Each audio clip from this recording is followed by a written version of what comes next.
friends, let's learn how to make carrot rasam. Add some chopped carrot, blend smooth. Add some water. Add tamarind. 1 chopped tomato. Let it cook until tomatoes become soft. Let it cool down. Mash the tomatoes and tamarind. Squeeze and remove waste. Yum! Add 1 teaspoon of oil. Add some mustard seeds. Add some cumin seeds.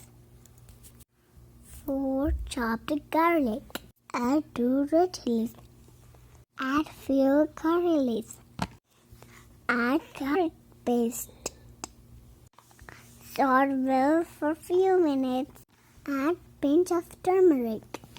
Mix well. Add some water into it. Let it cook for a few minutes. Add tomato and tamarind water. Add some salt into it. Cook for a few minutes.